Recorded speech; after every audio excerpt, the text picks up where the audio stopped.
नमस्कार दोस्तों, स्वागत है आपका आकाश जीएस एकेडमी में। दोस्तों, हिंदी वर्णमाला की इस सीरीज़ में दोस्तों 6 वीडियो अब तक के आ चुके हैं, 6 लेक्चर आ चुके हैं दोस्तों। ये है 7वां लेक्चर दोस्तों। इसमें हम बात करेंगे दोस्तों मुख के खुलने के आधार पर स्वरों की। दोस्तों, यदि आपने इन 6 लेक्चर को नहीं देखा है तो डिस्क्रिप्शन में मैंने लिंक डाल दिया है प्लेलिस्ट का, वहाँ से आप जा कर के देख सकते हैं। दोस्तों, आप किसी भी एग्ज़ाम की तैयारी कर रहे हो जिसमें हिंदी आती है ना? हिंदी से क्वेश्चन पूछे जाते हैं, तो ये सीरीज़ आपके लिए बहुत ही महत्वपूर्ण होने वाली है, क्योंकि दोस्तों मैंने इसमें हर एक चीज़ को कवर किया है, डिटेल में पढ़ाया है और पीडीएफ भी इसमें मैं फ्री में दे रहा हूँ। आप डिस्क्रिप्शन में जाइएगा, टेलीग्राम का ग्रुप का लिंक पड़ा हुआ है, वहाँ से आप उस ग्रुप को ज्वाइन करके पीडीएफ प्राप्त कर सकते हैं बिल्कुल फ्री। जैसे आप लोअर पीसीएस की अगर तैयारी कर रहे हैं, तो ये सीरीज़ दोस्तों आपके लिए बहुत ही महत्वपूर्ण है, चाहे लोअर पीसीएस हो या लेखपाल हो, जूनियर असिस्टेंट हो, कोई भी एग्ज़ाम हो, एएसओ हो, कोई भी एग्ज़ाम हो दोस्तों यूपी का, जिसमें हिंदी आती है, तो ये सीरीज़ आपके लिए बहुत ही महत्वपूर्ण रहने वाली है और यहाँ से आपको क्वेश्चन देखने को मिलेंगे ही मिलेंगे। आज के इस टॉपिक में दोस्तों मुख्य के खुलने के आधार पर स्वरों को पढ़ेंगे। अगर यहाँ से क्वेश्चन आपके एग्जाम में आएगा, जो कि अक्सर आता ही है, तो मैं गारंटी के साथ कह सकता हूँ, यदि इसमें यहाँ से 2 प्रश्न आए, तो 2 नंबर आप यहाँ से इस वीडियो को देखने के बाद आप 2 नंबर एग्जाम में पक्का कर लेंगे। तो चलिए दोस्तों शुरू करते हैं लेक्चर को। सबसे पहले देखेंगे दोस्तों, मुखाकृति के आधार पर जो स्वर होते हैं, मुख के खुलने के आधार पर जो स्वर होते हैं, वो होते हैं कितने प्रकार के? 4 प्रकार के। इसमें से पहला है दोस्तों विवृत स्वर। अब सबसे पहले जान लीजिए विवृत का मतलब क्या होता है। विवृत का दोस्तों यहाँ पे मैंने लिखा हुआ है, विवृत का मतलब होता है फुल ओपन, यानी कि कहने का मतलब है जिन स्वरों के उच्चारण में मुख पूरा खुलता है उसे जो है विवृत स्वर कहते हैं। विवृत का मतलब होता है फुल्ली ओपन्ड, ठीक है? मतलब जिसके उच्चारण में मुख पूरा खुलता है वो होता है विवृत स्वर। और हिंदी में सिर्फ और सिर्फ एक ही ऐसा स्वर है जिसके उच्चारण में मुख पूरा खुलता है, वो है बड़ा आ, ठीक है? बड़ा आ से आम वाला, ठीक है? तो इसके उच्चारण में मुख पूरा खुलता है। तो इसमें बहुत ज़्यादा फैक्ट तो नहीं है, सिर्फ एक ही है दोस्तों, बड़ा आ ही आपको याद रखना है कि ये होता है क्या? ये होता है विवृत स्वर, ठीक है? ये होता है क्या? विवृत स्वर।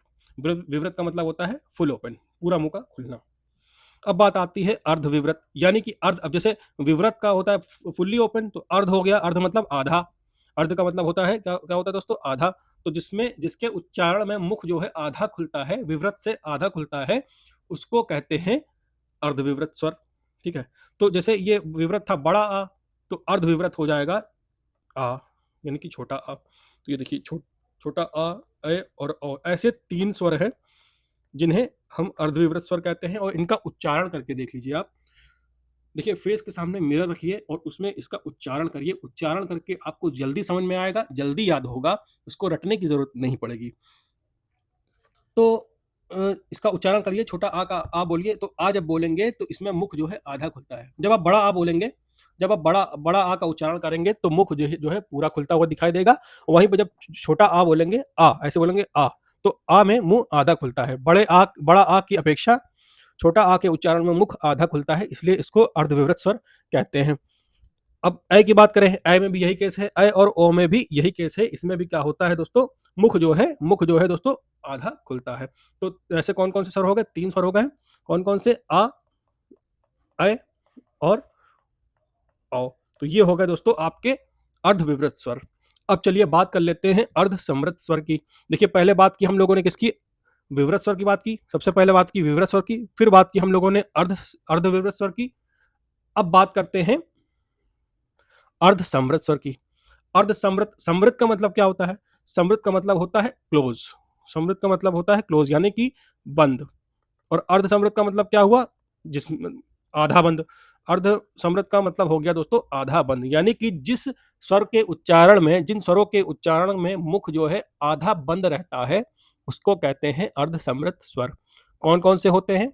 2 होते हैं, ए और ओ। अभी हमने पिछली स्लाइड में देखा था अर्धविवृत स्वर को, वो कौन से थे?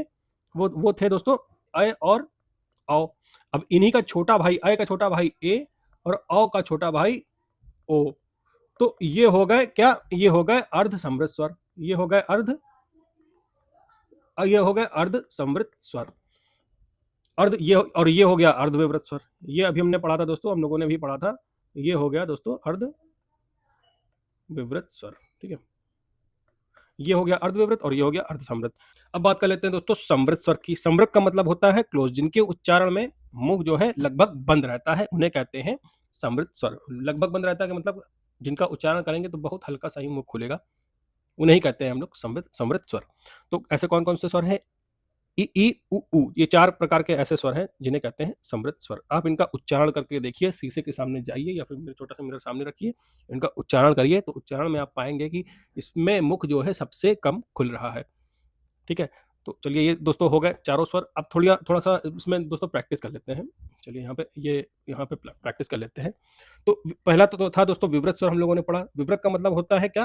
पूरा खुला। तो ऐसा कौन सा स्वर है? मैंने बताया था एकमात्र ही ऐसा स्वर है जिसमें मुंह जो है दोस्तों पूरा खुलता है। वो कौन सा स्वर है? बड़ा आ। ठीक है, बड़ा आ एकमात्र ऐसा स्वर है जिसमें मुख पूरा खुलता है और इसे क्या कहते हैं? विवृत स्वर कहते हैं। अब अर्धविवृत क्या पढ़ा था दोस्तों? बड़ा आ का छोटा भाई। बड़ा आ का छोटा भाई क्या था? छोटा आ। बड़ा आ का छोटा भाई छोटा आ, ये क्या हो जाएगा? अर्धविवृत, क्योंकि इसके उच्चारण में मुख आधा खुलता है। ठीक है, इसके उच्चारण में मुख जो है दोस्तों वो क्या होता है? आधा खुलता है, इसलिए इसको कहते हैं अर्धविवृत स्वर। जब विवृत होगा बड़ा आ तो अर्धविवृत अपने आप ही छोटा आ हो जाएगा। और इसके साथ कौन कौन से स्वर हम लोगों ने पढ़े थे? और हम लोगों ने पढ़े थे दोस्तों अय और औ। ध्यान रखिएगा, ए और ओ नहीं है, ये अय और अ है। ठीक है, उसके बाद बात आती है अर्धसमृत स्वर की। जिस तरीके से विवृत के बाद अर्धविवृत आता है, उसी जैसे विवृत में आता है बड़ा आ और अर्धविवृत में आता है आ, उसी तरीके से जो है अर्धसमृत में आ जाएगा। अय का छोटा भाई कौन है? ए है। अय का छोटा भाई दोस्तों कौन है? ए है। और औ का छोटा भाई कौन है? ओ है। ठीक है, तो कहने का मतलब ये है कि एक पेयर बना करके चलेंगे, पेयर से याद रखेंगे। लेकिन सबसे पहले इसमें याद रखने वाली बात ये होगी, ध्यान देने वाली बात ये होगी कि सबसे पहले हमको लिखना है नंबर 1 पे विवृत, दूसरे नंबर पे लिखना है अर्धविवृत, तीसरे नंबर पे लिखना है अर्धसमृत और चौथे नंबर पे लिखना है समृत। तो जब आप इस क्रम में इसको लिखेंगे तो विवृत में आएगा बड़ा आ, अर्धविवृत में आएगा छोटा आ। ठीक है, अर्धविवृत में आएगा छोटा आ और उसके साथ में आ जाएगा अय और औ। अब अय और औ का छोटा भाई हो गया ए और ओ। ये अय का छोटा भाई ए, औ का छोटा भाई ओ। ठीक है, तो ये हो गया अर्धसमृत स्वर। ये दोस्तों ये 6 स्वर हो गए, अब बचे 4। अब 4 जो बचे हैं, बाकी के जितने भी स्वर होंगे वो हो जाएंगे समृत। कौन कौन से? ई, ई, उ और उ। ठीक है, तो सबसे पहले ध्यान रखने वाली बात होगी, इसको इसको जो है इसी क्रम में लिखना है। जैसे विवृत लिखा, फिर अर्धविवृत लिखा, अर्धसमृत लिखा, फिर समृत लिखा। इस क्रम में लिखने के बाद सबसे पहले आएगा बड़ा आ, फिर बड़ा आ के नीचे आएगा अर्धविवृत में छोटा आ, छोटा आ के साथ में ए और औ। फिर अर्धसमृत में आ जाएगा अय का छोटा भाई ए और औ का छोटा भाई ओ। उसके बाद समृत में जो बचे हुए स्वर होंगे वो चारों स्वर आ जाएंगे। तो ये हो गई दोस्तों प्रैक्टिस। इसको जो है आप पेपर पेन लेकर के 2-3 बार प्रैक्टिस करेंगे तो ये सारे स्वर आपको हमेशा के लिए याद हो जाएंगे। अब कहिए तो इसको फिर से मैं प्रैक्टिस करा दूं। चलिए एक बार और देख लेते हैं प्रैक्टिस करके इसको, क्योंकि ये बहुत ही इंपॉर्टेंट टॉपिक है दोस्तों। यहाँ से क्वेश्चन दोस्तों बनता ही, ये बहुत ही इंपॉर्टेंट टॉपिक है। चलिए एक बार और प्रैक्टिस कर लेते हैं। तो सबसे पहले क्या आता है दोस्तों? सबसे पहले आता है बड़ा आ। ठीक है, विवृत में आ जाएगा सबसे पहले बड़ा आ, फिर बड़ा आ का छोटा भाई आ के साथ कौन कौन थे? अय और औ थे। आ के साथ अय और औ थे, कौन थे? अर्धविवृत। इसको इसी क्रम में लिखिएगा। ठीक है, सबसे पहले इसको इसी क्रम में लिखिएगा, फिर उसके बाद लिखिए बड़ा आ फिर आ। ठीक है, फिर अर्धविवृत में अय फिर औ, फिर इसका छोटा भाई ए, फिर इसका भी छोटा भाई औ का छोटा भाई ओ। तो ये हो जाएगा अर्धसमृत स्वर। इस समृत में जो बचा हुआ है दोस्तों वो आ जाएगा ई, ई, उ और बड़ा ऊ। तो दोस्तों मैं आशा करता हूं कि ये वीडियो आपको पसंद आएगी दोस्तों। और यहाँ से दोस्तों देखिए क्वेश्चन बनेगा ही बनेगा। और अगर आपने इस वीडियो को पूरा देख लिया है तो मान के चलिए यहाँ से अगर इस टॉपिक से दोस्तों अगर क्वेश्चन आता है तो 1 नंबर आपका पक्का हो जाएगा। तो दोस्तों आज के लिए इतना ही रखते हैं दोस्तों। मिलते हैं अगली वीडियो में एक नए टॉपिक के साथ। तब तक के लिए जय हिंद।